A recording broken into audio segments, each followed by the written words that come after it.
I looked at the fire starting to hook.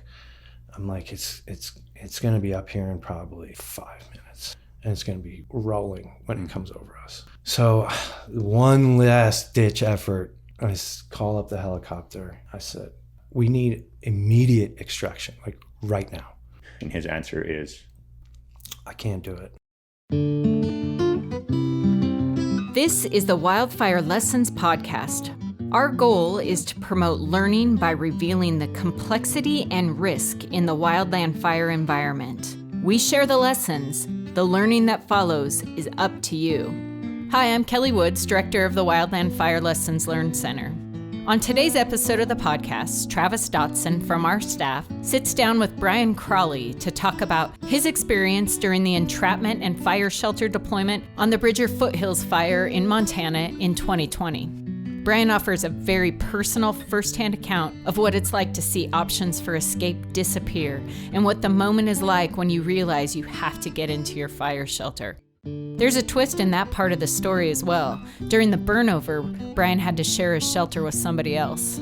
Brian also talks about the aftermath and what it's like to feel judged by peers who weren't on the hill with him that day.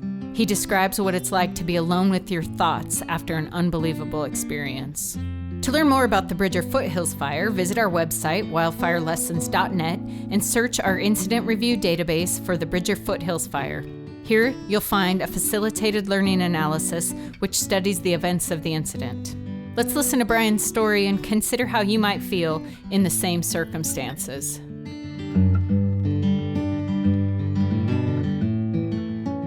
hello, everybody. This is Travis Dotson, Wildland Fire Lessons Learned Center. I'm the analyst at the Lessons Learned Center.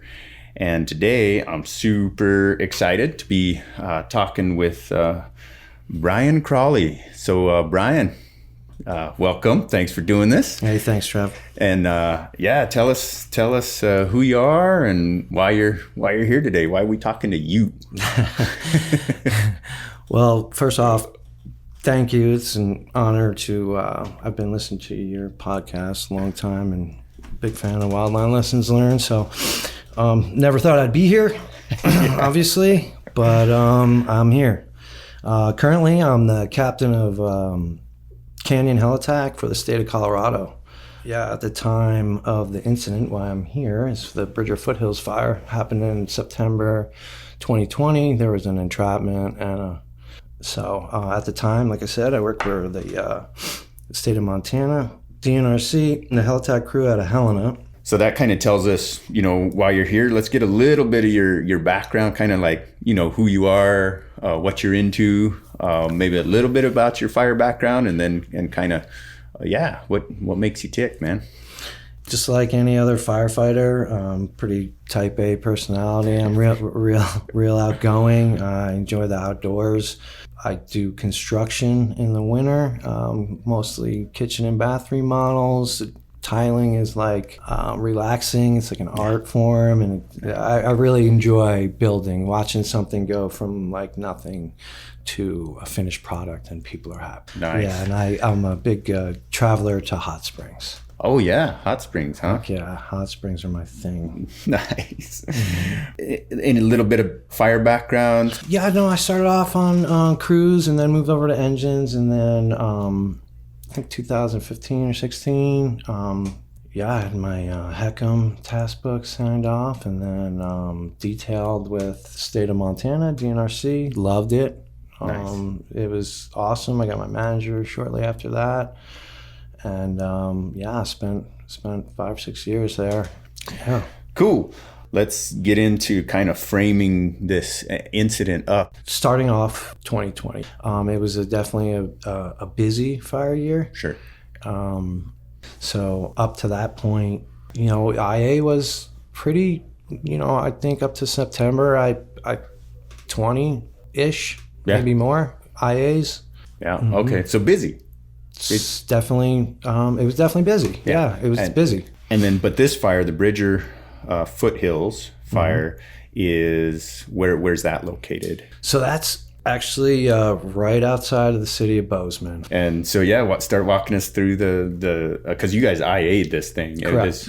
Okay, so like you get a call and we're in Helena. We get a call 3:34 in the afternoon. All right. There's a start in Bozeman.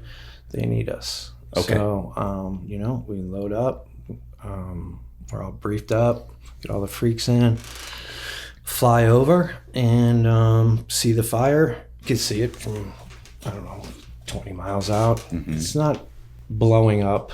Sure. It's just another fire, that kind of you see all the time. Yeah. So as we're pulling into the airspace, the jumpers are performing operations down at the southwest corner. Okay. So normally I would lap the fire a few yeah. times, get some essay. Because of all the other aviation pieces there, we did a different route. Sure. Came around from the north, and I saw that the fire was up on the ridge. It was probably 5 to 7 acres at this point, and it had just. So it's on the west side. It had just creeped over maybe a half acre on the east side of the ridge. Okay. So if that gets established on that east side, there's lots of homes up in that drainage. So that was a priority for me right off the bat. So you saw a problem area from the air. From the air, Yeah. I had good eyes on it. Yeah. I said, this is it. This is where we need to stop this thing is up on this ridge. Yeah. If it comes down, there's going to be problems. Yeah, and you've got a window. We have a window. And have you've a got window. a tactical opportunity, maybe, or at least a consequence. You can see, man, if we don't take action, like this is going to This is what's going to happen. It's going to get worse, right? Much worse. And now we're talking threatening homes, all of that kind of stuff. Risk, transfer, risk. And all But it's IA. This is what we like. This is kind of what we live for, right? It's like, oh man, we can see it. All your slides, all your experience, all this stuff. It's coming together. Like this is kind of the system. I know working. what to do. Yeah. I right. know what's going to happen. I know what to do. Yep. So what are you looking for at that point? You're in the air. You see the problem. Jump ops going on. LZ. I want to get boots on the ground. There you go. So found a little kind of flat 12-acre or opening. Didn't know how big it was at the time, but it's 12 acres. Big enough to land your helicopter? Definitely big enough to land the helicopter. Greenish. Sweet. Shorter grass, some sage mixed in, surrounded by timber. All right. But on the edges. But it's flat. Cool. And I can land there, and I can get the bucket on the ship. Immediately, I want him to go to work. Yeah. I want him to start pounding that top of that ridge on the east side. Okay. And as I give him that direction, I have one guy with me. All right. All right. So we land, get that all squared away, hike over to the fire. We're the first people in the black. Okay. Right. So we find the edge of the fire, start coordinating buckets and air resources. More air resources start showing up. I kind of started running that show. The jumpers had made it up, like probably 20 minutes, half hour after we did. I have my guy. He's, doing little cutting and trying to control an edge. Sure. So we kind of, jumpers come up, formulate a little plan that we're going to work direct on the little spot we're on, but then we're gonna, once we get more folks, we're gonna go indirect down the spine from north to south. Okay. So you're getting your plan together, maybe you've got an idea, right, of kind of how this is going to play out. Yes. Yeah. So you've got, it's starting to come together. You've got some buckets working, and you've got this plan for this little bit of indirect line coming down a ridge. All right. And so that takes you through the end of that. Well, I have a point of contact from the local engine comes up, and he's kind of acting as division. Okay. We're calling him the point of contact because there's no divisions yet. Okay. Right. It's IA, right? It's That's IA. day one. You're just, hey, no divisions. put the fire out. Yeah, get it out. So he, he asked me, hey, what do you think about helping out tonight? And I say, yeah, they're going to burn. So yeah, I want to burn. Sure. We're putting in the same direct line and we're going to fire it. And they're asking you, just to be clear, because you're an IA resource. This is the dilemma with IA resources, right? It's like they're built and designed and set aside for IA, and then when IA goes to extended, it's, you know, it's that's it. See ya. The more resources backfilled us, we're back to IA. So, and that's how it normally is. We don't normally staff a fire for more than 2 days. Normally 1 day, but definitely 2, maybe 3 if it's like a state fire. But this was a interagency fire. This is a Forest Service fire. So now we're but we're still IA for the state, and we have responsibility to protect state land. So I'm thinking we're going to be here tomorrow, and that's that. That's it. We're going to get released. But there's some decent work to be done between now and that release. So let's stay the night. Yeah. You know. Oh yeah, let's cut line and work all night and burn. There you go. Let's do it. So that's kind of the way you were seeing that play out. You get your other firefighter up there. Yeah. So I'm gonna pick up another firefighter. You know, it's a half hour, 45-minute hike over back to the helispot from where we're working. So I leave my one firefighter that I have. For him, he's like lead saw or something for line construction. So he's doing that. I say, hey, I'm going to pick up another firefighter. I'm let my point of contact know I'm heading back. I'm going to grab someone. So I do that. Okay. I go back to the helispot. I grab, he lands. I have them send an overnight kit up from helibase. Nice. So now I have an overnight kit. I know that if we work late that night, I wasn't sure how long we're working till, right? If I'm going to work late that night, I'm not going to want to hike all the way back to the helispot to sleep. So I grab the overnight gear and I carry it and I drop it off on a 2-track, which is kind of about halfway between the LZ where we landed and where we're working on the fire. Okay. So this is going to be a decent spot to RO in. Yeah. Okay. And then that plan starts to come together, right? There's there's people working on that indirect line going down that little spine. Some more resources get plugged in, and eventually. Yeah. So eventually, 10:30. Now it's 10:30-ish, 11, and line construction kind of halts. We kind of tie it in. Okay. To not complete down to the road. Sure. I was told they're gonna bring equipment up there and try to figure out where to tie it from that road. Yeah.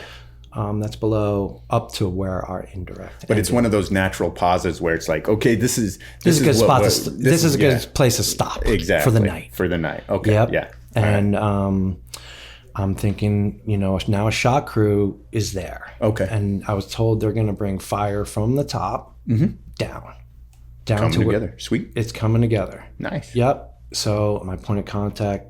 It's around 11:30ish now, 12. He's like, hey, you guys get some rest. Gonna need you tomorrow. I said, okay. And so at this point in your mind, you're thinking, hey, this is gonna work out, right? In terms of catching the fire. Yes. Yeah. So you're thinking, 100%. hey, we're gonna bed down. I already had the plan in my head, and now all these things are reinforcing that it's happening. And what I was thinking was gonna happen. Okay. Yeah. Sweet. And which is basically, that indirect line, they'll figure out how to tie it in at the bottom. Shot crews here now. Of course, the shot crew's probably going to get up there in the top, and just like make that line black. bomber, and then bring black down. Yep. And so that's kind of the picture in your mind as you bed down in your sweet little camping spot. Yeah. As I'm walking back up the line that evening, I'm like, this is so favorable right now. I think I could fire this whole line myself. For sure. So that's the picture you have in your mind. When I'm going to bed. Yeah. Okay. When I'm bedding down, I'm like, cool, they got this. All right. So you bed down, you get back up. Yeah. It was either 06 or 07 radio briefing. Okay. I can pull up weather on my phone. I got some bars. So we do our own little briefing. Then we're gathered around the radio for the operational briefing for the morning, and I'm kind of getting bits and pieces. My radio is not receiving well, and they reinforce what the weather's going to be. It's going to be hot. It's going to be dry. It's going to be red flag. Sure. all the things it has been for the past couple of weeks. Yeah. And you're at that point, how did you think the day was going to go? Because you had some logistics things, right? You got a crew member, you got to get off the hill. Right. So my firefighter that I had with me on the IA, the original firefighter, it was his last day. The season. Of the season. Yeah. I have to get him off the hill. Okay. So I need someone to replace him. So also that morning, from our camp spot, I look up on the hill and I see a tree torching off. And it's like early. It's like 6. Okay. One tree. Sure. Yeah. And I'm like, oh, okay. After the radio briefing, I wasn't getting good communication, so I asked the division for his cell phone number. I said, hey, I got good bars. Can you just give me your cell phone number? Yeah. So he gives it to me. I call him, and I say, hey, man, I see some activity up on the fire. He goes, all right, well, can you call down to Helibase and get your ship moving? I said, no problem. So I started making phone calls back to Helibase. I know who's the Helibase manager. They're still at the hotel. Yeah. Not to reinforce any stereotypes or anything Yeah, like that. no. There's work to rest for pilots that cannot be broken. There you go. Right. So I'm like, hey, man, we're here and we need them soon. Yeah. So get the ball rolling. I don't want to see this helicopter at 11 o'clock. For sure. But it also sets up this kind of aviation point of contact role that, happens, right, with aviation resources. Yeah, I'm the helicopter manager, so make your calls, get some aviation over here. You're the local dude. Yeah. So those are your boys over there at Helibase. Just get them going. Make it happen. Make it happen. So I did. And I said, hey, throw some coffee on that. I really need coffee. There you go. So we're waiting to get our supplies for the morning and get my other firefighter off the hill and one back for the day. Yeah. So there's a little delay, as there is in aviation. For sure. So we're sitting around our LZ, and I'm looking around and I'm just like, we should just improve this. So I said, hey guys, pull out all of our gear out of that, little oval, because we always dig a little bit of a line around our gear in case fire comes up to it, right? So I said, actually, just pull all of our gear out, and we're going to take all of the grass that is in that our little oval, take it all out, and then chuck it. And then while they were doing that, I took my tool, my Rhino, and I was just like, there's taller grasses around the area, so I don't know, I just maybe 10 foot out, 20 foot out from the oval, I just started whacking down all the higher grass. So when the helicopter comes in, it's just gonna. And now we have, if we have to crawl underneath, or he can see that this is it. Yeah. It's just improving. We're improving the heli spot. Yeah. Which comes into play later. For sure. Yeah. For sure. They send another firefighter, and Philip leaves, and they drop off our stuff. More water, Gatorade. We're getting reinforced. Okay. Our coffee. Well, happy because we have our coffee. That's all I really wanted, actually. Yeah, there you go. Mission accomplished. Seriously. And then so this is now I don't know, 9:30. That happens. Kind of talk about the day, talk about escape routes, talk about safety zones, and then start hiking back towards the fire. 3 of us. All right, so you're heading over there. You've got your helicopter lined out with a mission already. They're going to do some buckets. Yeah, they're going to do some buckets for the shot crew that's up top. Okay, so there's shot crew plugged in up top, and things are kind of spooling up again. And now you guys are plugged back in kind of at a, I don't know if it's a high point, but it is a high point. Okay. Yep. So there's another opening where we camped. So we camped on the 2-track, and right above that, there was another opening, and I got good eyes on the fire. Nice. I could see it clearly. I could see the helicopters dropping up there. I can, I think it's a good spot for us temporarily to be, to, direct some aviation resources if needed. And, the other thing was, we're the IA resource. This thing was fired. It's a red flag day. For sure. I don't want to be too far away from my gear. If I have to hike over to the line, that's 45 minutes. Mm-hmm. Easy. Mm-hmm. Yeah, I think, this fire could be a wrap after the heavy tankers come in. They're going to reinforce. Because you've been hearing word of that, right? There's tankers absolutely. coming. Yeah, They're inbound. The tankers are inbound. The helicopters are checking the little slop that happened.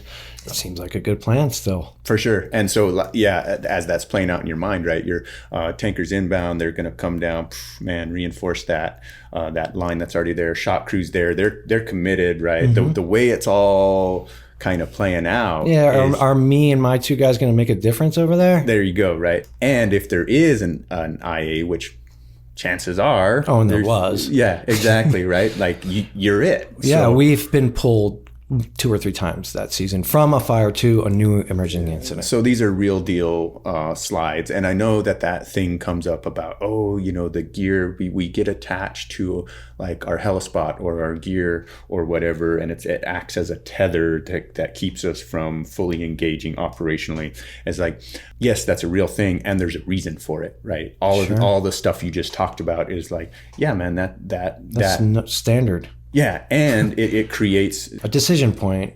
Am I going to be an hour away from my gear? Well, and for what benefit? It'd be one thing if, man, there is a spot and we can go get it. What are you getting for that Sure. delay, right? And it's like, there's a shot crew over there. Mm-hmm. Are you 3 people really gonna bolster that, make all the difference, right? Right. And I'm thinking, if this thing, if there's a spot, we can spot it. Yeah. There you go. Where are you more useful, and where can you best contribute? And that the slide from yesterday, which is, it actually took somebody to coordinate. Yeah. And so, air attack's not always up. Yeah. But all of this is to explain the decision to stay there. Yeah. Have a spot and be useful. And I had a good eyes on the fire. I could see the smoke. I was watching, we were all watching the color of the smoke, and taking wind readings and sure, doing our thing. And all right. So coming up with a plan, we set our trigger points. What was your trigger point? If the fire spotted over the indirect line that we put in the night before, that was our trigger point. Okay. And our action to that trigger point was going to be to go down one of our 2 escape routes. Okay. And that the primary one, the shortest, fastest one, was kind of south, right, to head from your spot. That's affirmed. Yeah. Down to a house. That had become kind of a staging area, right? It's like, sure. Sometimes it's a drop point, or they say, hey, meet me at the intersection, or, the trailhead, whatever. And the house had become the house. And that's where people were. Yeah, that's where engines were there. Okay. I think the shot lookout was down there. Yeah, okay. So the house is the spot, and that was going to be your primary escape route. If it spots over, bam, we'll go to the house. All right. And then what was option 2? Option 2 was going to be back to the north through RLZ and out to the east, which was another house. Well, but that one was further. And but same thing, kind of a clearing, like an obvious kind of point and you'd seen it from the air? I can see it from RLZ. Oh, you can see I can look out to the east, and there's that house. Okay. All right. That makes sense. It's just a little further away. Yeah.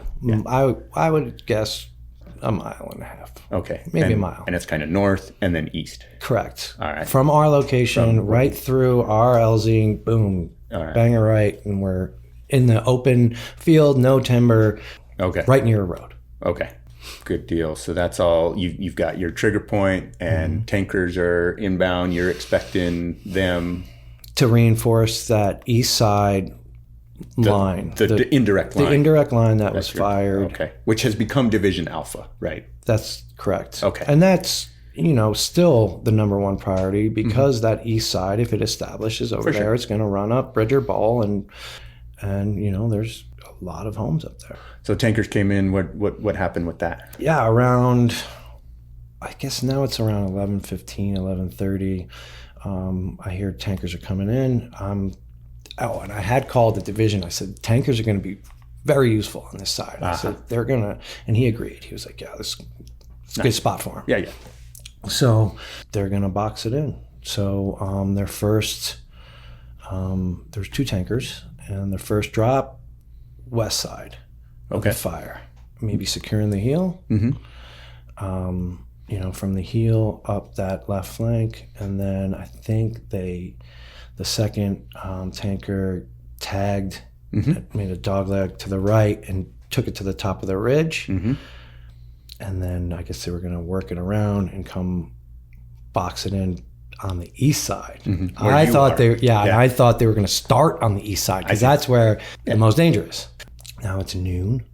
There's a radio call over air to ground that we hear, and it's air attack, and it says, all divisions, just letting everybody know there's going to be no more tankers for the day. All right. So now that first part of your vision of that coming together, boom, that drops out. You're not getting the air tankers for that east side. For that east side. Right? Yeah, it's not boxed in. It's not boxed in. So, and that's midday. That's noon. Yeah. I hear that, so I looked down at my watch because I heard that, and I asked the guys. I was like, "Did you just hear the same thing I just heard?" Yeah. For the day? Did he say are they coming they had a chip light or something? They got some mechanical and they're gonna. Yeah. He said no. I think he said for the day. I'm not sure if I even asked him. I might have called him on air to ground and be like, "Did you say day? Yeah, like the whole day." Yeah. So no, there were some emergent incidents. Yeah. And maybe there's more values at risk. For sure. But you got what you got. We got what we got. So that changed my thinking. Okay. What changed? The fact that now there's potential for this thing, given the weather, the terrain, and the RHs, and that whole thing, winds. I can definitely make a push. And our line can be compromised. We're in this opening, and all of the helicopter drops are up high to the west of us, right? So we're looking up to the ridge. That's where all the helicopter drops are. I know if I see a helicopter down low below us dropping, there's a problem. For sure. And that happened. And that then right around 12:30, 12:45, that happened. It did. And then at that same time, we went from kind of light wispy smoke to someone pulled the lid off. Okay. And now things are happening. Yeah. And now the fire is thick, dark, black smoke. Like it's about to go. All right. So things are ratcheting up. It's ratcheting up. All right. I called division.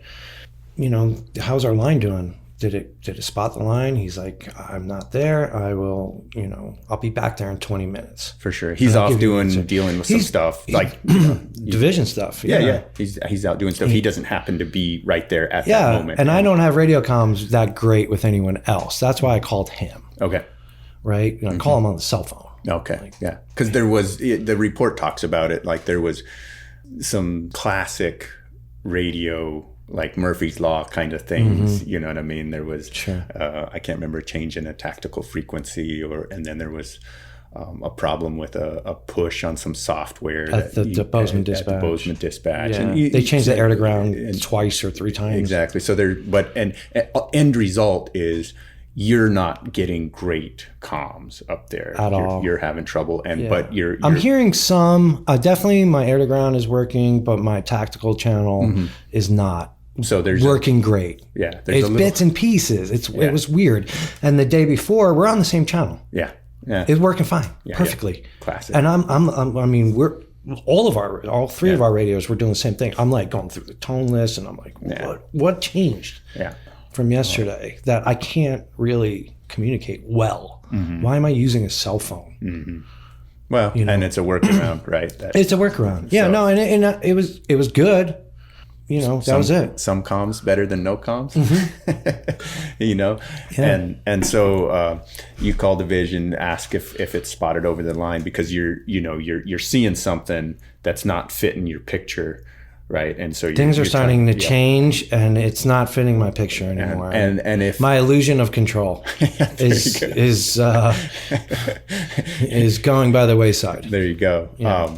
And so you eventually get some confirmation that it has spotted. Is that right? Yeah, the confirmation was my helicopter dropping a bucket on it. You watch your helicopter drop a bucket, and you're like, all right, that's not 100% over the line. That was the first drop of the day in that area. That means there's a spot. Okay. And that's our trigger point. Trigger point. Bam. And the action was? Yep. The action was, okay, so previous to that, when we heard the tankers were not coming in, our gear, chainsaw, all that stuff was on the 2-track. Yeah. So I moved that in line to our LZ so we can grab it on our way out. Instead of making a little zig. Having to come down and then back up to get it. Okay. Right. So you're making some future tactical kind of like considerations. All right. A little bit. So you've set that up. Now you see your helicopter dropping on a spot that's clearly across the line. Now your trigger point's been activated.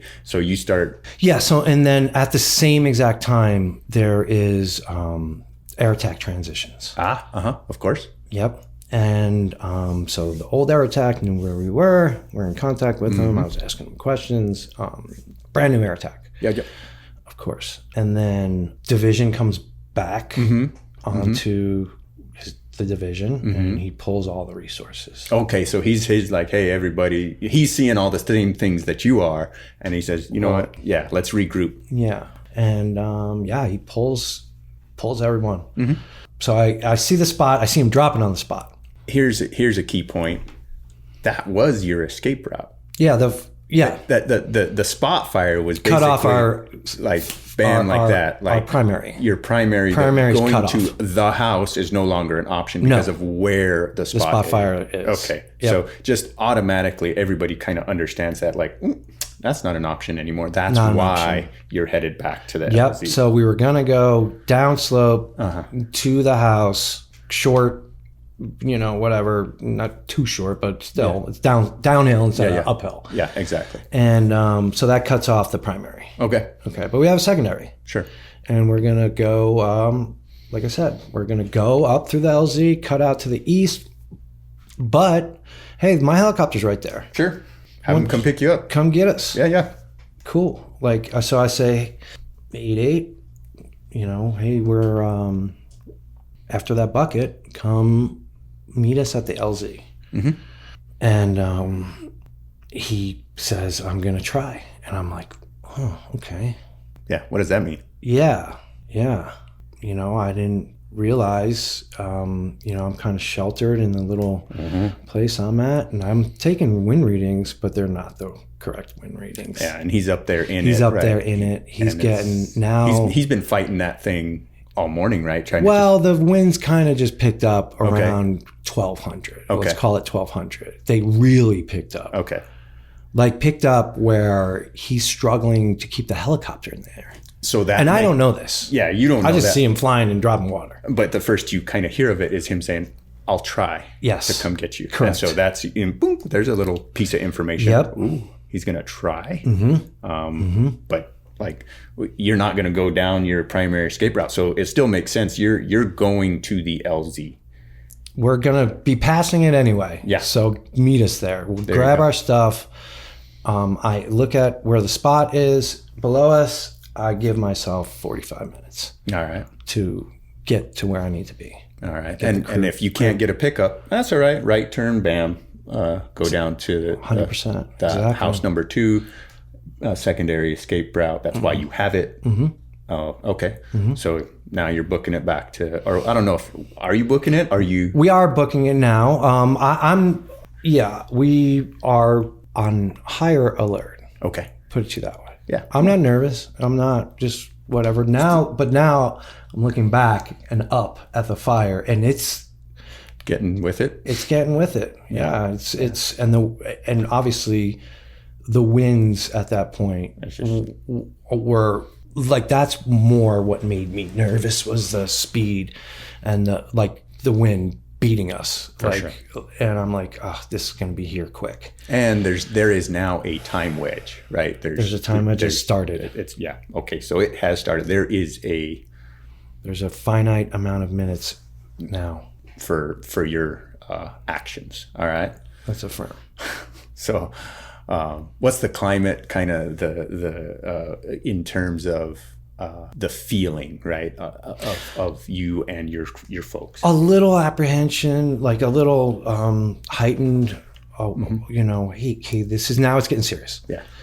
All right, we have to make it to our secondary escape route. We Kind have to of get game face, kind of game face, dial. 100%. Yeah. But then that maybe I'll try to pick you up, or I'm going to try to pick you up. Yeah. That really kind of spooked me and them. Yeah, because it introduces the idea of if we might not get a ride out. Yeah, if we don't get the ride out, we have to boogie and we have fire chasing us. Okay, so that's what you're facing now. Yep. And I still gave us some time to do that. So I'm not. It's going to take some time. Sure. For that little spot, that little wispy smoke downslope from us to develop and come get us. Get some legs. Yeah. All right. Yeah. So you make it to the LZ. So yeah, we on our way to the LZ, air attack calls, and he goes, "Are you aware of the spot?" And I'm like, "Yeah, that's why we're going to our escape route and our safety zone." Mm-hmm. He goes, "Are you aware of the spot by the house?" I said, "Yep. Spot by the house. Got it. Copy. It's below us. We're headed over to the safety zone." Yeah, I'm aware of it. Mm-hmm. And then, now the fire is blowing up. The column's bent over. Mm-hmm. So now on our way back, Cody notices smoke to the east, and we've been looking to the west, up the whole time. And maybe subconsciously, because things are happening, I don't want anyone getting too crazy yet. Hey, that's drift smoke because the column's bent over. That's what we're seeing. Sure. Like we have this this tendency to sometimes verbalize and want to believe what it is we want it to be. Because that's the best deal, is that's drift smoke. Mm-hmm. That's 100%. That's the best deal. Yeah, that's drift smoke. Mm-hmm. That's what. In the back of my mind, I knew it wasn't. Yeah, I knew it wasn't. But it could be. I'm still holding on to hope. There you go. Yeah, drift smoke. Yeah. Why not? Kind of. Because we got fire come up from the south. That spot, and that was the confusion. But it turns out when Air Attack called and asked you, "Are you aware of the spot by the house?" Mm-hmm. He was talking about the spot that landed right underneath our LZ. Yeah, to the east. To the east. Over by house number 2. Correct, by house number 2, where our safety zone is. Your secondary escape route was down to this other house, right? And I mean, all the time people have been talking about the house. And so it makes sense that spot by the house. Yeah, spot by the house. New Air Attack is like, there's a spot, there's a house. Yeah. I'm going to tell them that there's a spot by the house. Yeah. And you said, "Yep, copy. Copy. I got it." You guys weren't talking about the same spot, but you figured that out shortly. Very fast. Yeah, because you could see it. 5 minutes later, once we get into like a little clearing, and I didn't even think, I didn't compute any of that. Yeah, of course. Yeah. It's not like you were like, "Oh, that's the one he was talking about." Calling back, like, hey, I found it. Got it. Uncopy. Yeah. I'd like to retract my previous statement of copy. So, all right. So, another game changer, right? Like, bam, now you realize, no, there's fire. To the east. There's our escape route safety zone. You can't go that way. You can't go that way now. No, we can't go that way either. Was that immediate? Like, did you understand that immediately? I did. Okay. I did. So, because I saw the color of that smoke. And I know that what was below us was timber. Okay. And I said, got into the opening. We made it to the opening of our field. We picked up the pace. Cody falls down a hill. He, on our way down, chainsaw goes flying, Dolmar, blah, blah, blah. I said, leave. But he grabbed the chainsaw. Yeah, of course. Left the Dolmar, left the whatever. I was carrying a QB, chucked that thing. And now But you're committed. Now our last chance is getting a ride. Yeah. And what was going through your mind at that point? We need a ride. Yeah. We're gonna need a ride. So I said, I want to assess and get eyes on the spot myself. Mm-hmm.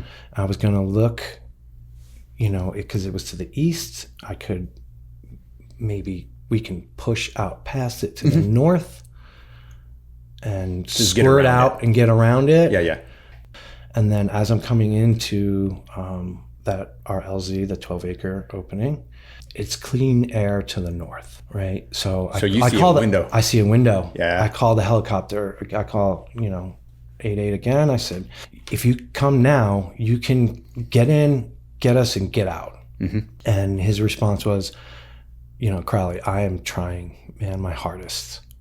I'm trying my hardest. I'm trying to punch through this column to get you. He's like, I'm aware of the spot below the LZ. I know where you are. I'm trying my best, man. Yeah.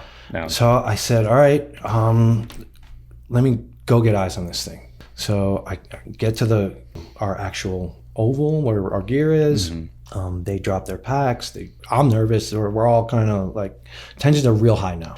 They're hearing the radio traffic too. Yeah. Well, the window's closing. It's closing fast. Option 1 gone. Option 2 gone. Option 3 starting to close. Yeah.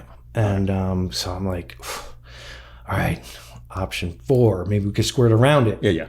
So I run up on the knob. It's probably 50 yards from our gear, and I look down. And I thought of Kramer Fire. Popped into my head. That's heavy. Yeah. I'm like, we're real close to Man Gulch in Helena.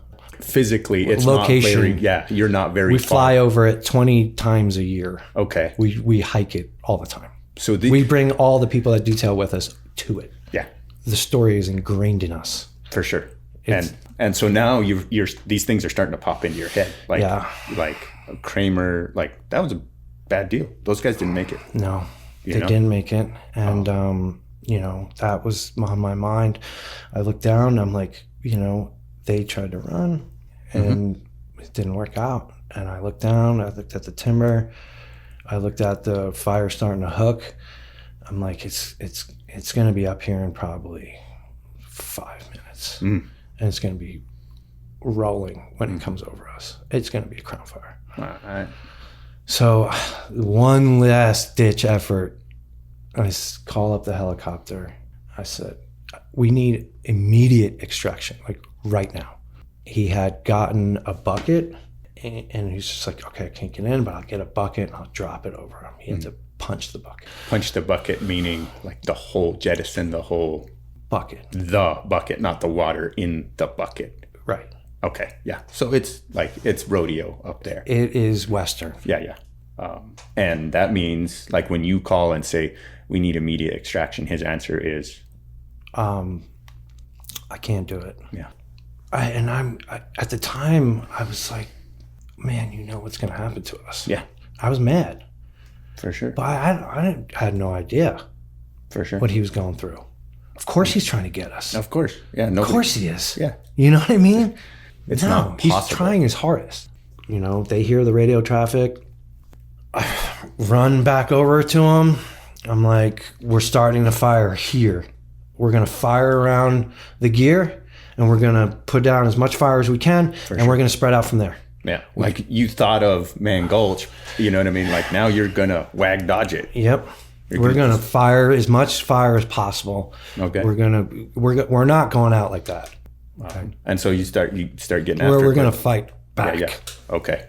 Was there a mental benefit to that? Yeah. That you can... that we can do something to improve our situation. There you go. We're not going to freak out. We're just going to stay as calm as possible. We're going to act decisively. This is what we're doing. Because it was an option for you to just curl up in a ball and, Yeah. you could have done that. Mm-hmm. But there's, and the reason I ask about that mental piece is because I've heard that so many times of what's one little thing I can do? You know what I mean? What's one little, and the mental benefit of that, trying to improve your situation, right? There's that you're engaged, you're still going, you're still living, right? Yeah. And so how'd the firing go? So funny thing is, I remember, so they're starting to fire, and it's not taking, how you would just drop fusee, boom, grass, lit, done, boom, move on, doom, doom, doom. Which is doom. what I would expect in knowing what's going on with fire behavior, right? That's what I would expect. It's just like, oh man, just light some fire, man. We'll just throw matches. Yeah, throw some right matches. Oh, match, because you've done that before. Yeah. Bleep, flip the match. There goes the fire. Bam. No, so we're you have to hold down the fusees at least 5, 6, 7 seconds to get anything going, right? But I remember, I got my mini cig in my pack. I'm gonna light this up. Like, I've been carrying this thing around. I know, but I've been using it too. Yeah. Like, I just used it to light off a bunch of, it's trusty for me. And I was out in eastern Montana. Yeah. You're landing, nobody's around. You need to fire some stuff off. Yeah. You're doing it by yourself, and you're firing, and you're doing good with it. And just to that's be my clear, tool. What it is it's a cig like you would have for a saw, but it's got burn mix, drip mix in it. Drip mix and a mini drip torch. It's a mini drip torch. This little tiny drip. Little bleeder valve, and like a little wick, a little squiggly, like the pigtail. Yep. The whole thing. And so bam. I've used it. There you go. I just used it 2 days prior to that. So you get it out, and I get it out, and I get it lit. And I'm, a little nervous. Like, things are happening. I know we have 5 minutes. Yeah. I'm not just calm, cool, collected. I get it lit, but in my mind, I'm like, here it goes. Yeah, I got this. Tip it over, nothing. Dribbles out, and then I'm like shaking it. I shake it. Like, what? This thing's not working. What the hell? I shake it again. It catches my arm on fire. Oh my God. Yeah. Catches my arm on fire. So I chuck it. I was going to say that's exactly what I would do. Chuck it. I chucked it. And that is when I became deflated. So you noticed a mental kind of shift. It was more like someone pulled the rug out from underneath me. Yeah. And, and just to touch base on the fight or flight, I wanted to talk a little bit about that. When you're in that situation, when I was looking down and making the decision that we're going to be here, we're going to be stuck, and we have to improve our situation. Yeah. This is what we have to do. If we want if we want to live, we have to improve our situation. So, but the fight or flight, that feeling, it was unexplainable. It's like I wanted to just run down that hill, around the fire, and just run. Just overpower it. Just like get around, just whatever. Yeah. Yep. And that was a rough feeling, man. And to say you can't, that ain't gonna work, dude. It's like your 2 parts of your brain, right? Yeah. There's a piece telling you, well, fire bad. Yeah, and another piece get away telling from you, it. Like, hey, the math doesn't work out. So anyway, I just want to touch base about that. Yeah. Because it was a significant feeling. For sure. And then, so anyway, the drip torch catches on fire. I chuck it, reach into my bag. I've got 3 fusees on each side. Boom, pull them out. Stick them in my pockets. They're still firing, dropping their little dots. The other 2 crew members. Yep, the other 2 crew members are dropping their dots. The wind is howling. We can't talk to each other. Okay. Right? It's just like, all right, so I pull my last 2 fuses out my bag and my hands are shaking uncontrollably, not consciously. They're just doing it. And I'm like looking at my hands and they're just like, I'm not going to be able to light these fuses. Yeah. I want my hands to stop shaking, but they're not. Yeah. They're just, my whole body, I guess, is trembling. And I go over to my other guy. I'm like, dude, I need these lit. Light them. And he put his fusee next to mine, lit them up, blah, blah, blah. I was able to get the cap off and do all that stuff. So now I'm dropping dots as well, right? And I'm thinking, all right, now we got about 3 minutes, 4 minutes, I don't know, whatever it may be. So they kind of pulsed together for a second. All the dots we were putting down, they pulsed together, and I'm like, yes, this is going to work. We're going to get really good black around us, and hopefully hope for the best. There you go. That's that high and low again thing, right? Like, just like I've got that mini drip torch, like this is going to work, like this high. Oh yeah, it's going to, and then it doesn't. Then you get that deflated. Somebody pulled the carpet. And the helicopter is going to come get us. Yeah, earlier. Oh, the helicopter, you go up and then the deflation, but you have to fight to get back into that space of hope. You know what I mean? Yeah, that thing about staying engaged. How do you, and you have to fight to every one of those lows you got to recover from. Yeah, exactly. And so now you've just experienced another one where it's like, hey, the wind's howling, we can't talk to each other, but some of the dots that you're dropping are actually coming together. So like this might work after all.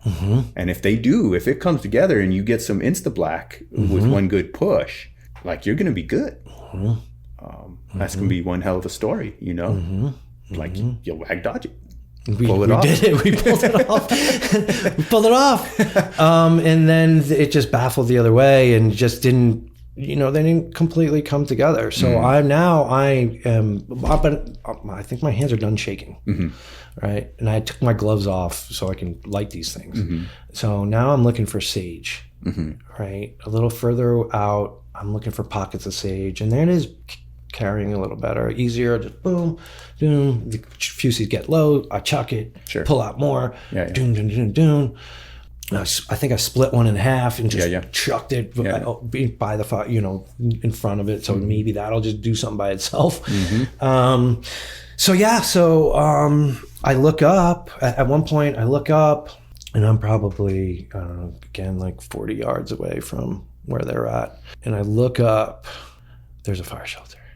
And we didn't even talk about getting into fire shelters. Yeah, but there's a fire shelter, and it snapped me out of whatever burning zone I was in, like to create black. Dude, we're back in it in this situation. Like I must have subconsciously left the situation, and I was just concentrating on dropping fire. Sure. But then I glanced up. Right, and I see his fire shelter, and I look down. I have no gloves on. I have my sleeves are rolled up. I am holding fuses. I look over behind the fire shelter, and there's wall of flames coming up. Next thing I know, boom! I'm back at something inside me just told me to bolt. I need my fire shelter. Boom! Next task. Boom, that's what it was. Next task. Zipped over there. I don't remember running. I don't remember any of that. I just know I was far, and then I was there. So I get over, I roll up on on our little circle, and I see one guy in the fire shelter, and then I see my other guy, and he's like gear bags around him, chap slung over his back. He's like in the fetal position. And I go, dude, get into your fire shelter. Like I'm screaming. Screaming. I don't comprehend what's happening. Why aren't you in your fire shelter? And he gets up and he's just like, I don't have it. And I go, did it effing blow away? Like, because the winds were like that gnarly where it would just, if you held the fire shelter, it would kite. Gone. So that's what I thought happened. Sure. I'm like, okay, it blew away on him. So he goes, I just don't have it. And I'm like, okay, well, he said, I think he said share with me. I don't even remember what he said, Sure. but he's definitely coming in my fire shelter. Yeah, you knew what was He's gonna coming happen. in. Yeah. Yeah, and he's a big boy, 6'2", 225 muscle, right? I'm smaller, but I'm 6 foot, 190. Yeah. Not as much muscle, but yeah. Anyway, I rip out my fire shelter, go to shake it out. It's not coming out. It's just not coming out. I'm like, I don't have gloves on. It's not coming out. I'm trying to rip this thing apart by myself. I said, grab this, open this thing. Yeah. Why isn't this opening? So my fire shelter was beat, right? It was beat up. It was the same shelter for years. Yeah. It's been slept on, been dropped off engines, it's been dropped off helicopters, it's been dragged through the dirt. It's been abused and it hasn't been inspected. Just like many others just like it. So many. Because after this, we looked at all the fire shelters in the whole DNRC and we found many, many worse, some of them. Yeah. Overhead mostly. Yeah. And none of that matters until you're pulling it out. Until I need it. Yeah. And Until I need it. Yeah. And I need it. yeah, We need it. for sure. Now it's need two people. Yeah. You got it out somehow. Somehow we get it out. I'm shaking it. He's shaking his end. Just get it out. We get it open. We look at each other, and we're both shoulder to shoulder, facing away from the the spot fire that's coming up. Okay. So we look at each other, and as we're looking at each other, look like straight up, and here's a wall of flames, like crown fire. Yeah. 100 foot, 120 foot. You could feel, and it's loud, black smoke. I can barely see Cody's fire shelter. Yeah. He's already in. He's in. He's been in. Yeah. Okay. He's probably been in for a couple minutes. Okay. And now we look up, we look at each other. I yell, feet to the fire. I drop this way, and he drops this way. Because there's fire on both sides. So I guess my feet to the fire were this way, his feet to the fire that way. Followed instructions. Yeah, I guess. Something like that. And then you're in. Then you're in the shelter. Kind of in. Kind the of. Yeah, shelter. that's right. There's two of us, and Did you ever get your sleeves down? yeah. So he's facing one way. I'm pretty sure he had the thing stretched out, yeah. like you're supposed to. Yeah. Grab the handle, stretch it out. Yeah. And I'm in like a fetal position, kind of on the outside of him, and I can't get the corner shut. I can't. There's too much bulk inside of that. It's too much bulk inside. Yeah. I cannot get bulked out. I can't get it shut. Yeah. And so I'm like, I roll my sleeves down, I pop my collar, I put on my flight gloves. How come you had flight gloves, or where were they? They were in and I always keep them in my right hip pocket. My gloves are on my pack. And I'll use those if I'm firing. For sure. Otherwise, I'm wearing no gloves, or I'm wearing my flight gloves. For sure. If I need them. But you have flight gloves because you're heli-tac, right? Like, and you have some gloves in your pocket. Not everybody has gloves in their pocket. Many people end up, the reason I'm bringing this up is because oftentimes people end up in shelters with no gloves. Well, gloves, you can't open the shelter with gloves. There you go. Right. And they're bulky, where you can't stick them in your pocket, because then you have a big giant pocket. My flight gloves, I could do that with, though. Yeah. I could fold them up, stick them in my pocket. I don't even know they're there. They're light. Ding, ding, ding. Lesson, folks. Put some flight gloves in. Cargo pocket. You never know when you're going to need them. And then, you can use them when you're digging line if you have to. Sure. I don't, if I need them, I need them. You're now in the shelter and you can't get a seal. I can't. It's open probably a foot. And it's filled with smoke, the shelter. Embers are just blasting in, right? They're burning me, burning my Nomex. I could feel it, right? I can't breathe. I'm like, we're in it. Yep. We're in it. It's going to happen. We're in it. And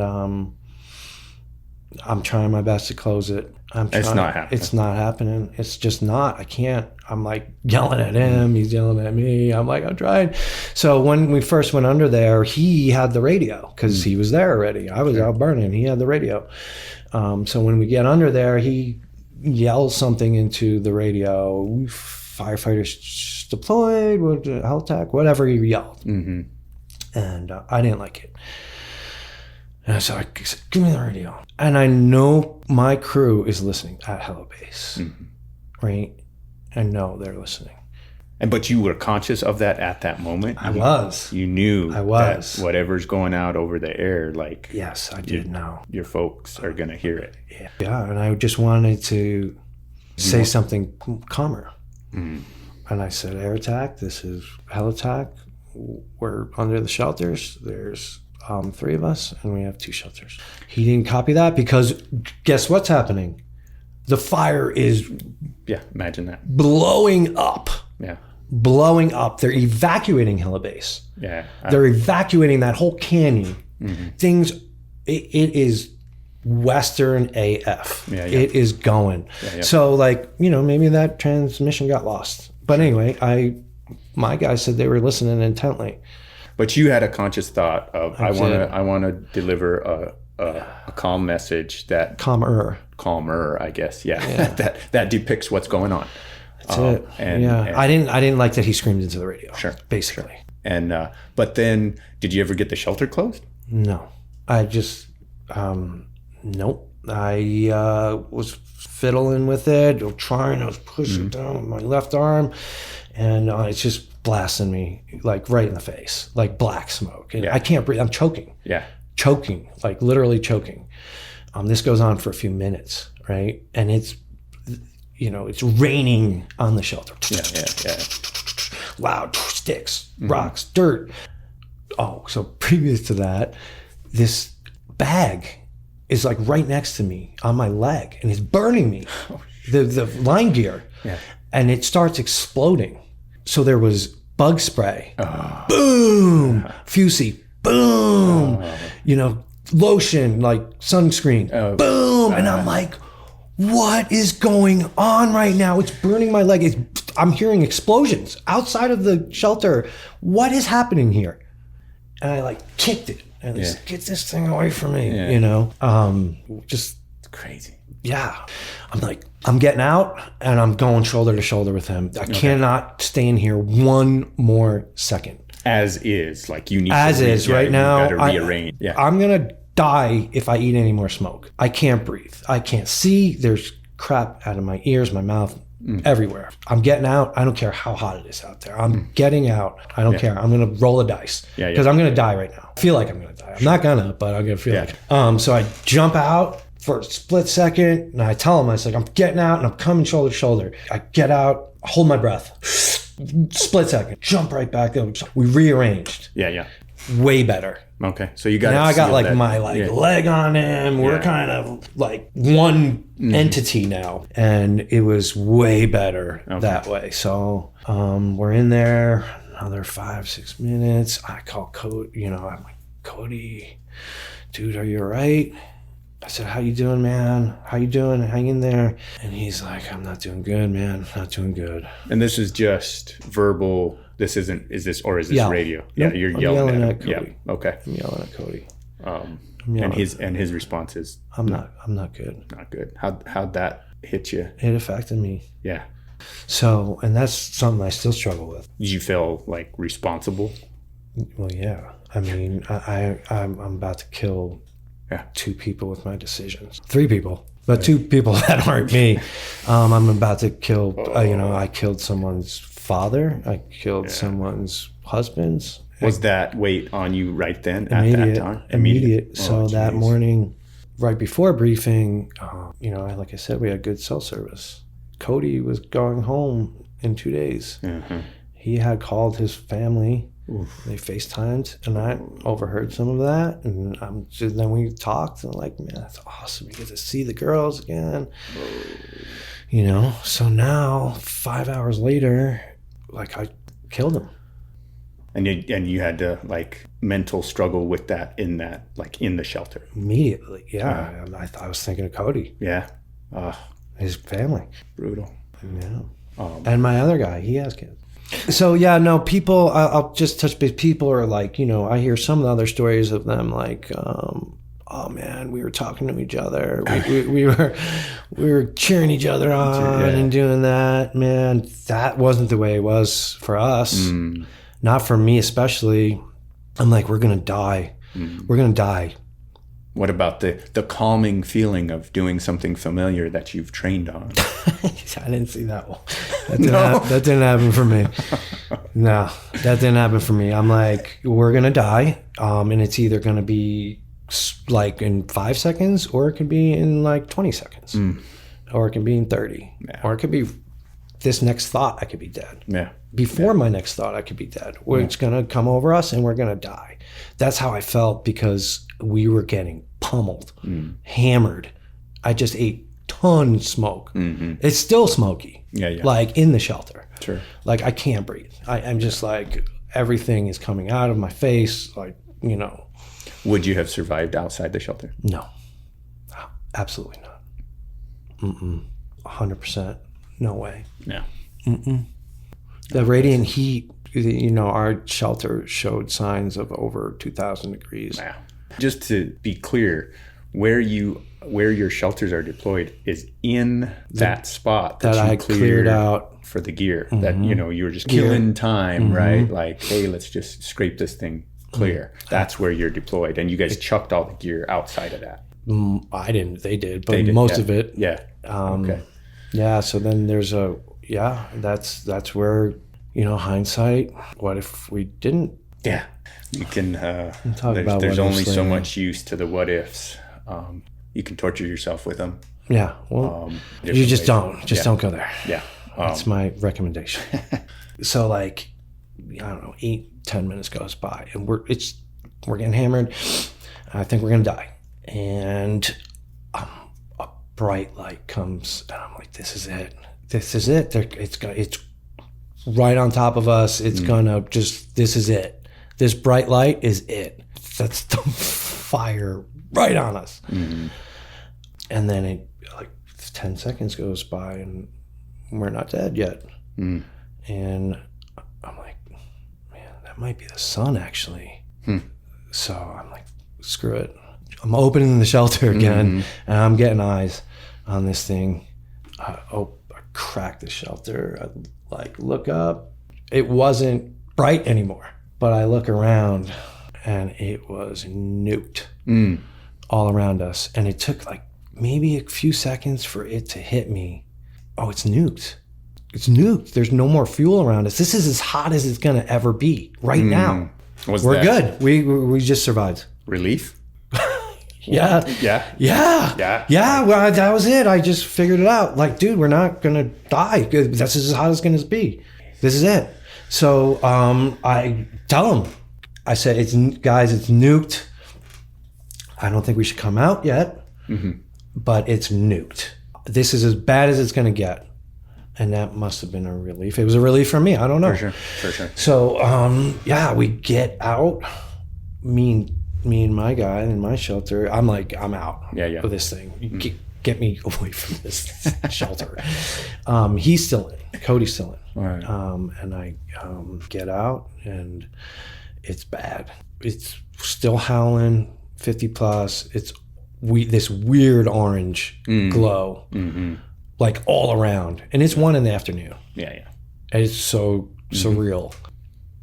So I get out for a second, and my other guy's out, and here comes the main fire, the one that was from the south. I'm like, here we go again. Yeah. Like, it's nuked around us though, but I know it's gonna be hot again. It's gonna it didn't get all the fuels around us, because it's ground fire through the timber, and then ground fire past us, but it wasn't south of. It didn't light the whole field up, because it was a spot fire. Yeah. That started a little bit north and east of the opening of the field. Yeah. So now the main fire's coming. And I'm like, we're getting back in the shelters.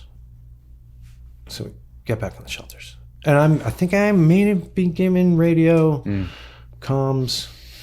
But I know, so we stay back in there for 8 minutes, another 8-10 minutes, whatever. And then I'm just like, I am done with this shelter. I don't care. I'm out. Mm-hmm. I'm out. And so I got out. I'm like, we're gonna be miserable. It's gonna suck anyway. Whatever. I'm getting out. We're alive. Sure. Well, I'm getting out. I'm walking around. Sure. So I call Air Attack. Now we need help. Yeah. Now we need help, right? Like, cool, we made it, but we want off this hill right now. For sure. I want help. Like, send me help. I don't know how damaged our insides are. Yeah. The adrenaline is still through the roof. I could be burned I know I was getting burned. Mm-hmm. I don't know how these guys are doing, like maybe Cody's really bad. I don't know. But you're still in that, those highs and lows again, right? Like you had the realization, hey, the main fire's past us. It's nuked. We're not going to, that element of it. But then the next low is but we're still in danger. We're still in danger. Yeah. We're still here. How are we getting out of here? Yeah. They're not flying anyone in here. Mm-hmm. Right off the bat, I knew that. Mm-hmm. Yes. I could just look and it's blowing up and the winds are over 50 miles an hour. Sustained. Yeah, sure. Sustained winds. No one's flying in that. Yeah. You just survived this epic deal, right?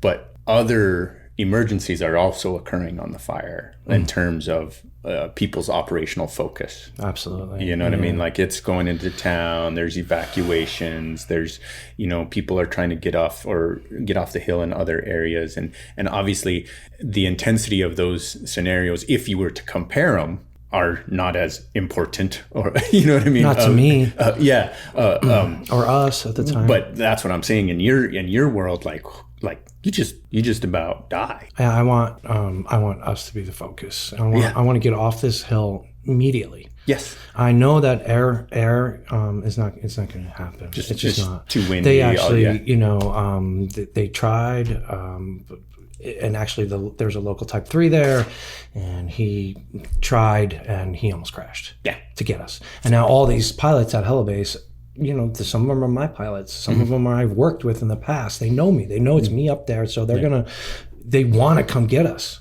But they can't. No, and that feeling must have been sinking for them. Absolutely. Yeah, there you are. You can't get off the hill. You tried walking. Yeah, we, again, we're just getting battered and tried to walk back down to the south, kind of retrace our footsteps, and there was just too much fire between that house one and where we were at the time.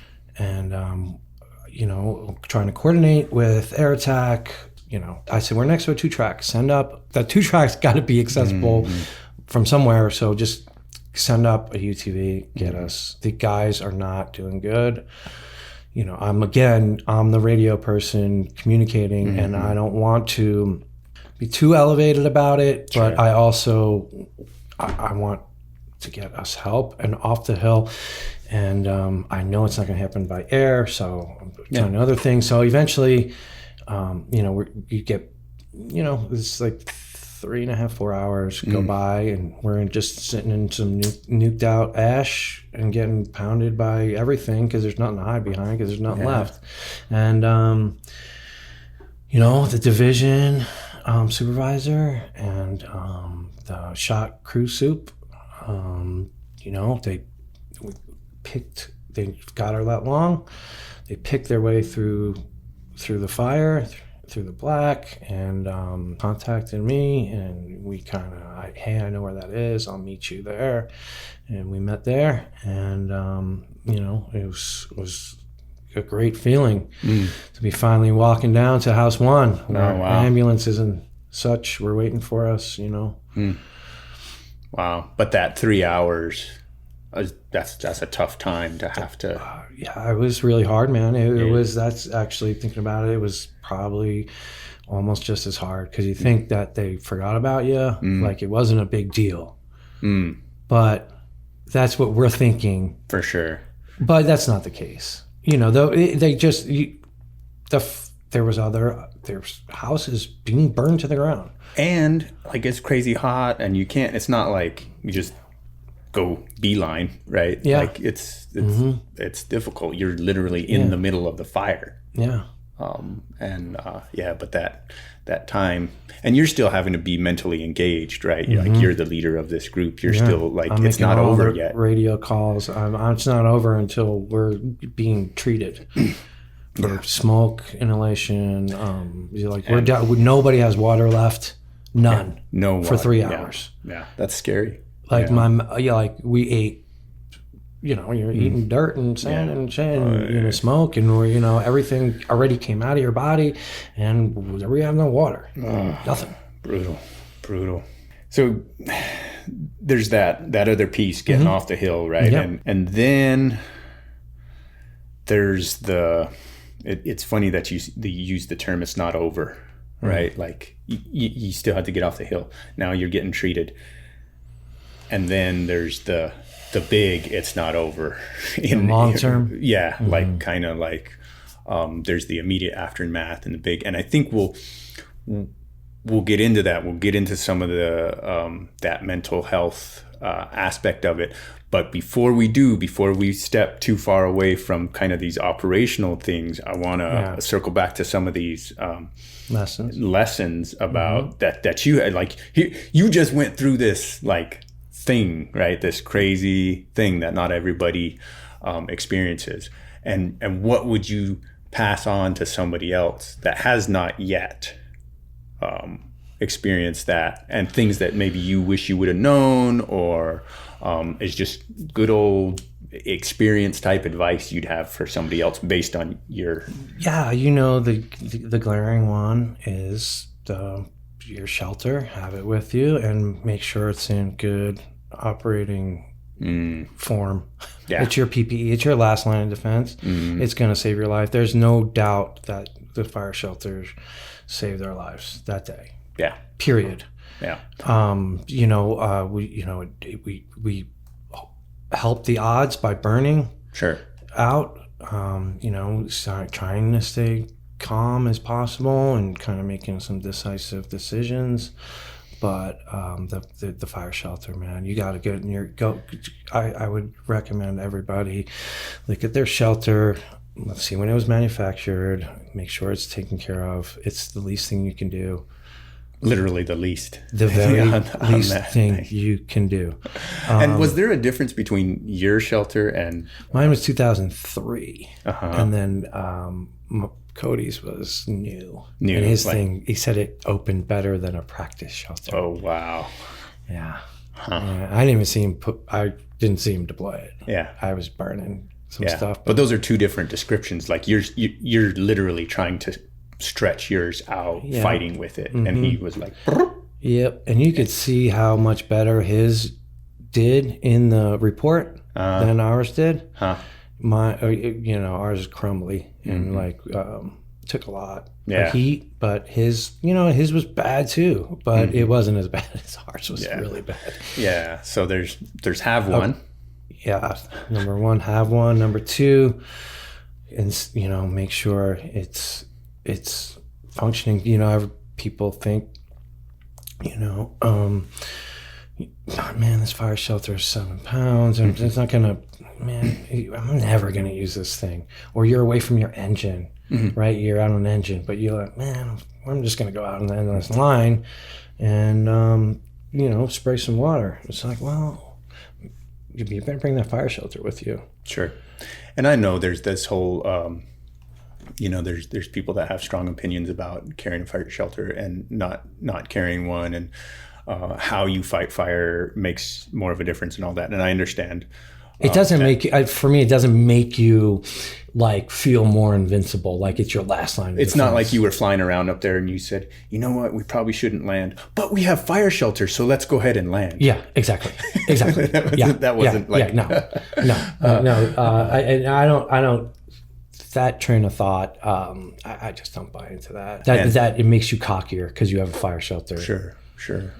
But the way that we fight fire here with hand crews where we get way off of roads. Indirect, The way that we fight fire places us in positions, puts us in conditions where this kind of stuff can happen, right? Like all the stuff that you described didn't sound like crazy to me. It's just like, oh yeah, you flew around, you saw where the fire was, you saw a problem, you saw a place that you could land, it looked green, it looked like it's not gonna be perfect every time. It's not. This isn't the red binder world of fire, right? Mm-mm. This is there's definitely fire orders that were broken. There was watch out situations, but it's not like I don't know anybody who follows every single one. Well, I was gonna say, like, yeah, of course.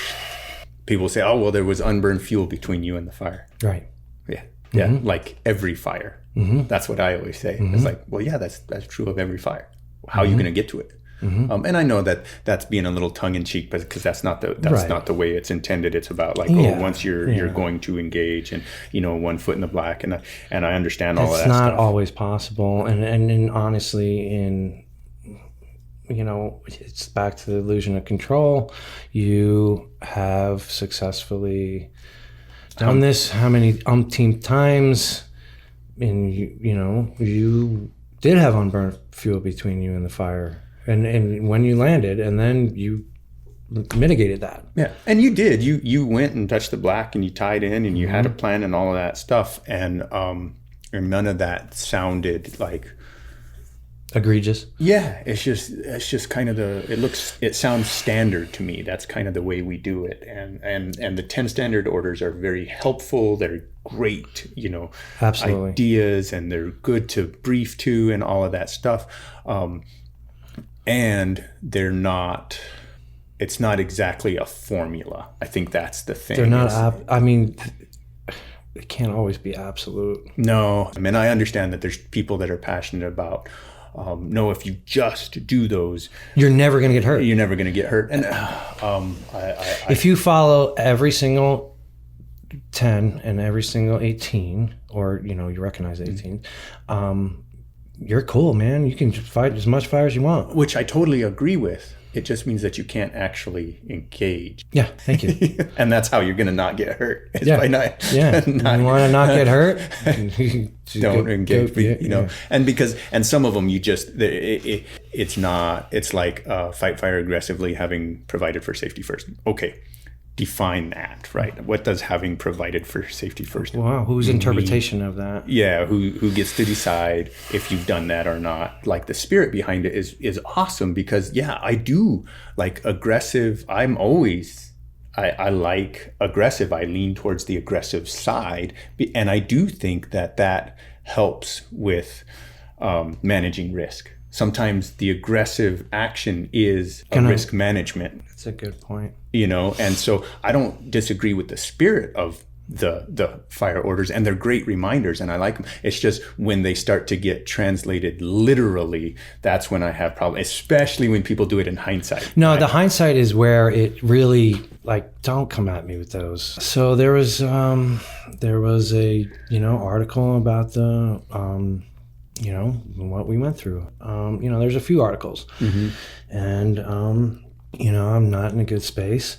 10s and 18s, exclamation point, exclamation point, exclamation point. And when you say you're not in a good space, you're talking mentally. Headspace. Yeah. You're like months. The comment thing was like pretty recent after. And then I know I shouldn't be reading them, but it was just them bashing us. Yeah. But they weren't there. And they're your bros. They're your fire brothers and sisters. Brothers and sisters, quote, brothers and sisters. Yeah, right? So if anyone out there, have a little respect for the people that went through, that were actually there, and save the negative comments to yourself. You can think them all you want, but once you put something up online, it's and there's real deal impact. Yeah, it affected me. Yeah. There was more than just that comment, because you're already thinking man, am I oh, bad firefighter? Like, Yeah. well, yeah, you almost killed 3 people. You must be a bad firefighter. But, you know, and then you see comments reinforcing that, and your self-esteem is low. You have been having nightmares. You've been not sleeping. Your mental health is shot. And then you see, you know, you've just gone through something, and, you know, you're up late and you're thinking about the what ifs. I mean, on both ends. What if the winds weren't 50 and they were only 20 and they could get us?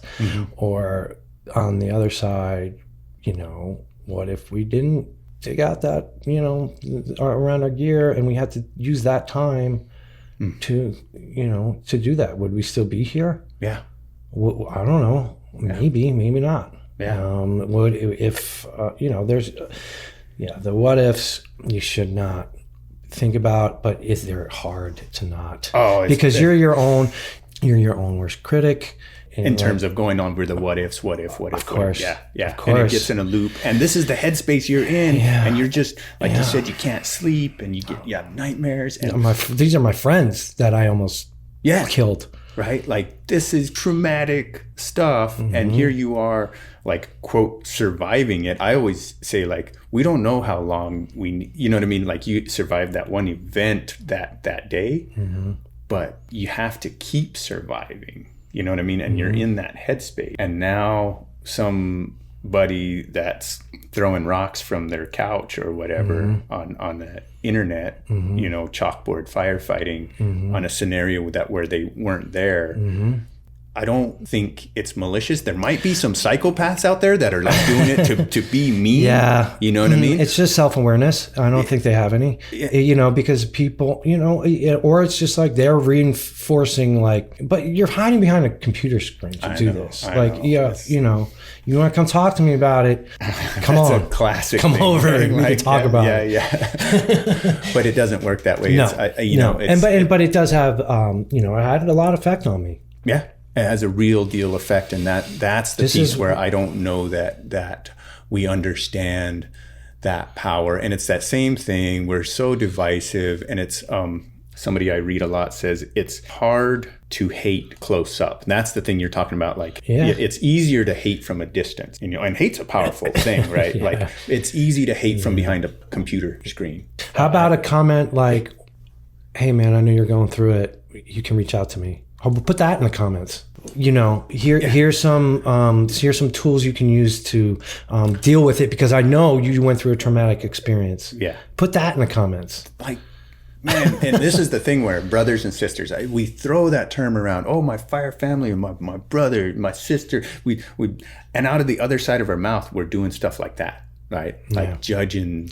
Yeah, and it's not all of us. It's just, you know, but it's you know, yes, you're right. It does. And who else, you know, it's a Monday morning quarterback, man. And, you know, I was doing that to myself already. Yeah, exactly. So you don't need any help with that. You know? I already know, man. And it affected me. And that's where I think the fire orders 10 and 18, all that stuff, as soon as we start using them as weapons, then it's like, come on, man. Like that's not the intent of those things. Yeah. And we don't need weapons, right? We should be supporting each other. But anyway, kind of, you touched on it already, that aftermath, mental health kind of, and we all know that there is an aftermath. Like we know that now. We have words for that now. That's a traumatic event. You know, you thought you were going to die. You thought your decisions, you know, I'm putting quotes up there, almost killed people you care about. Like, that's crazy stuff, right? It's heavy. Super heavy. And we don't prepare ourselves for that, at least when you compare it to, like, how we prepare ourselves for other things, right? Like, we were talking about, you'll give your buddy a hard time if they're not hitting the gym hard enough, or they're, you know, they fell out on the hike or whatever. You like, we don't hesitate to be like, what's up? Like, you need to step it up, because when we're in it, I need you 100%. And it's the same thing mentally. Yeah, but we don't have the workout The mental plan. health workout. Yeah, it's The not like mental you can go to some website and get like, hey, look, have you seen that? Mental CrossFit. Yeah, exactly. Yeah, mental CrossFit. But stuff like that exists, right? In terms of knowing ahead of time, kind of preparing, knowing that it's possible, knowing what your tendencies are, you know what I mean? And nobody knows when this event's going to happen to you. Do you know what I mean? Did I think I needed skills to, like those type of skills to cope? Like, I didn't think I was going to be in that. This is the catch-22. place. How do you get the skills? You get them because you need them. Because and you need them Yeah, because you went through the bad thing. Yeah. Exactly. And I don't ever want to advise, hey, you know what? You need to go practice. Go get into some bad stuff. Yeah. So, I mean, just going back to that, the whole reason I'm here, you know, I'm in a pretty bad space. I hear Chris's story about the mud fire. Oh, wow. And that was in, I don't know when you guys did that, but I don't know, September. I hear it. And this is just last year. So I went through a whole year after that, not talking to anyone. I tried. The SISM team didn't work for me. Mm-hmm. I think I went right after. I went to like 2 different therapists, and what's a wildland firefighter? I'm like, I'm out. Yeah. I'm not going to tell someone who doesn't know what I'm doing any of my thoughts. I don't know how this person's going to help me. So I sucked it up. And I just kept it inside. Firefighters, we're not open to talk about our feelings anyway. So I'm going to suck it up. I'm just going to do my job, and I'm going to live with it. I'm going to try to live with it, but, lack of sleep, nightmares, all that, lack of sleep will make you think some weird stuff. For and, sure. Some things creep in your head and they become normalized. And, then it's like time to I can go one way or the other way. Mm-hmm. So, the peer-to-peer, that was what worked for me right off the bat. Sure. I'm not talking to any therapist, but I will talk to my buddies. Yeah. You know what I mean? They're going to keep me good. They have that half of it that you're looking for in a therapist where, they understand the job. And dude, they're the best therapists. But here's the thing, is some of them aren't. They might know what a Pulaski is and how to use it, and they're not going to ask any stupid questions on that front, right? Yeah. But therapist is a skill. That's a profession. No. What I was saying is they got me through some hard parts in the beginning. After I was not around them later, I kind of was struggling through this first part, but I'm working. I took a week off, and I came back. They asked me what I want to do. I'm like, I'm not going into the off season with this hanging over this is not my last fire. Mm-hmm. I can't. Because I know I'm just not going out like that. For sure. So I, came back a week later, second day on, IA. And I was successful, got it out of the way, worked all the way through mid-November that year. And then, the winter blues. Yeah. You're not around anybody anymore. You're by yourself. You're at night. You're by yourself. You're thinking your own thoughts. And, so anyway, that year happens, that winter, struggle through that, and then do 21 fire season, another busy year, and then now I'm done with 21 fire season, and now I'm back up to being by myself, and not literally by myself, but at night, by myself. Yep. And these thoughts creep back into your head, and I hear Chris's story about the mud fire, and Chris said reach out. And I didn't have his number, and I wanted to reach out to him because he was in an entrapment, and he had a lot of good things to say. Then I was like, oh, here's a dude I can relate to. I want to talk to him because I need help. Yeah. So I emailed you, and I said, hey, yours was easy to find. It was right there on the So you gave me Chris's number, and I talked to him, and then he helped me, and then he helped me talk about getting into therapy, and then I started seeing someone, and then I'm Yeah. And that's that initial push. That initial thing to get over, right, is because that connection, right? We have this community. This is the thing that we were just talking about. There's this community, and it's the same thing as what you're talking about, where the peers understood you as a person, but you as a firefighter, and you and the system, right? You know what I mean? They understand all that stuff. And shared hardship is a thing. Like, it's a very specific tactic for building connection and bonds cohesion. you. Yeah. And so we all have this. And even though you and I never met, right? But we have enough shared experiences that we can pretty quick catch up on, like, oh yeah, like that, oh yeah, like, you know what I mean? It's like when, you know, and fill in the blank, and they go, sure. oh yeah, exactly. Yeah. And so we have this community, and we have belonging at our fingertips. Like, belonging is this big, you know, necessity for humans, and we have it at our fingertips, but sometimes we're not the best at accessing it and reaching out. But there's that initial kind of, like, you hear somebody telling a story and you're like, oh man, I relate to that. You know, literally, like, you've both, you know, been in a fire shelter and had thoughts about, you know, your leadership skills, or your, you know, and, you know, survivor's guilt and all these things, you know. And somebody there's like, just why, you know, like, why did I survive, and why did, you know, why did, you know, Granite Mountain not, or anybody, or you know, the guys on Kramer, or, you know, Storm King, like, why, you know, that's a rough one too. Yeah, that's a rough one to deal with. And how do you do it? You know, how do you do it? We don't. There's not a S class for that. No. You know, but yet there is a community of people. Yeah. That have done it, and that willingness.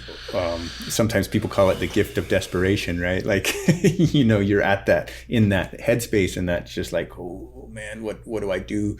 And just sending a note sometimes will start a reaction, right? And now, like you said, that started this chain reaction. You know, you and I connected. You connected with Chris.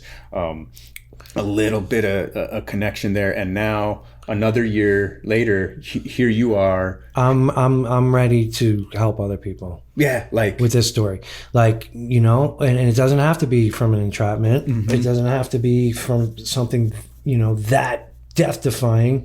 You know, it could just be the longevity of the season. It could see houses being burned to the ground and people's. That's traumatic. It really is. And I'm letting people out there know, you know, reach out to someone. You can reach out to me. Brian.Crowley at state.co.us. Call me, man. I'm going to help you. And even if it's just listening, right? Because there is a special skill. I always want to. No. I will tell you, I have a lot of information now. This has become kind of like a little passion for me. I have thoughts about what we can do better. I'm bringing in, for my Helitack crew, we do search and rescues where sometimes we have to do recoveries. That affects people differently. You know, I already had a counselor come in, meet the crew, and then when we need them, they already have that introduction. And then in the season, when you turn your gear in, guess what? You're going to talk to the counselor if you want. Talk to the counselor. It's available to you. You know, check in with them. So, like, right there's a lesson, right? There's a crew supervisor that has incorporated some pre-game, not post, because a lot of our efforts are focused on after the bad thing happens. Our reaction. Yeah, exactly. But there's a crew supervisor out there somewhere that maybe hasn't had the event, but they can still see how there's that can help them. And now their people. And they just want to be a good leader. But they're like, well, how do you get a hold of a counselor? Like, I know somebody that knows because he did it. And that's how we teach each other. Let's use our community. Here you have all these valuable lessons. And this is the whole reason I'm here. You know, the story is a story. For sure. Right? Whatever happened. You know, but the reason I'm here is I told someone who I respect that I'm going to pay this forward. And this is how I'm doing it. I'm going to say, you know, there's help out there for you. And it doesn't have to be from something extreme like an entrapment. It could just be from everyday wildland firefighting. It could be from the winter blues. It can be whatever. Just, it was hard for me to ever open up about my feelings, right? And on the outside, I'm a happy-go-lucky guy, right? Sure. But you know, that was the first time I've ever had to talk to a counselor ever. Yeah. Right? Yeah. I don't know what to say. I don't talk to anybody about my feelings. You know, so and I could tell you guys out there right now, it helps. Yeah. And it won't make it worse. And there are some difficulties, and it's not just easy. It's not gonna be easy. There's some help out there, and there's some barriers. There's some barriers culturally to that, and then there's some just straight up like access to healthcare barriers, right? And then there's like, okay, you finally did all the work, and you got Who's the gonna pay for insurance, it? yeah. And then you get to your therapist, and You don't like them. and you're like, They have no idea what you do. and you're like, I got to start over again. No Like, idea what you do. Yeah. And But then let me point out that there are now, and I've found plenty all over, that are deal with first responders. For sure. And there's It is. lists. Yeah. And there's a whole little subsection of therapists that do that. You know? And this is where some of us can help, because sometimes we're not in the space to be able to do all that work. It does take work to find those numbers, to find out to help with the paperwork. And sometimes we're not in the space to do it ourselves. So Right? it's easier not to do it. Yeah. And so sometimes that you need that intermediary, that liaison, or that somebody to help you through that. But you gotta let them know. You have to let them know, and then they'll probably take it for you, because, you know, hey, it was hard for you. They'll recognize it was hard for you to even tell them that you need help. So now they're like, oh, if they're, you know, good person, they'll just say, yeah, that was difficult for him to tell me, or him or her to tell me. I'm going to do what I can to get them hooked up. For sure. You know? And so that could be an HR, that could be your, the ESS, employee self-service, you know, with plenty of different avenues to go down. It's just making that initial call. Please do it, because I think it'll benefit you and those around you. And the consequences people that care are about severe. you. Consequences of not doing that are severe. Yeah, they can go really bad. They can be end game, like that kind of serious. You can, and a whole bunch of different ways, right? You can fly your personal life into the ground. You can get lost in addiction. You know, you can start going down the path of suicidal ideation. Yes. Like all of that stuff is real. And, you know, and look out for your buddies. Yeah, you know, call them. I make it a point to call seasonals in the off season, January, February, check in with them. Man, a phone call goes a long way. For sure. You know, even a text message sometimes. Someone asked me one time how, you know, how you doing, man? Yeah. Like, you don't normally get that. Yeah. And when you do, it's like, oh, man, that was awesome. Thanks for reaching out. And you know what it does for me sometimes? Is it makes me go, how am I doing? Yeah. Yeah. And then I'm like, oh, man, like actually maybe I do need some, you know? Because if you were around that person, they would check you, you know, if they're your buddy. Yeah. But if you're not, just send them a little message, man. It goes a long way. Yeah, you know? for sure. Yeah. I know. Be nice. Be nice. Be nice to each other, man. Yeah, man. When, like again, I said, it's okay. Yeah. We're not like superhuman. You know, big bad firefighters. Yeah. We're just regular humans. That's right. You know, doing hard things with, you know, making hard decisions with a little bit of information, and trying to keep everyone that we care about safe, and bringing them home, and, you know, about all that stuff. So awesome. Thanks for having me. See ya. Thanks to Brian for sharing his story. There were so many good lessons and insights to what living through an entrapment and shelter deployment might be like. I hoped it helped build some slides for you and revealed some discussion points for further study. I also hope listening to Brian has offered you some perspective, not only on surviving as options disappear, but also on supporting each other during difficult times. Remember to visit our website, wildfirelessons.net, to read the learning review from the Bridger Foothills Fire. You may also want to listen to our podcast episode, An Entrapment Survival Story, before, during, and after that Brian references. A link to this episode can be found on our website. Take care of yourself and each other, and thanks so much for your time. Thank you for listening to the Wildfire Lessons podcast. Be sure to subscribe, share, give us a review. Follow us on Facebook, Twitter, and Instagram at Wildfire Lessons. For more information, visit wildfirelessons.net. Music provided by second-generation smoke jumper Steve Baker, who always likes to keep one foot in the black. Thanks, Steve. Remember, we honor through learning.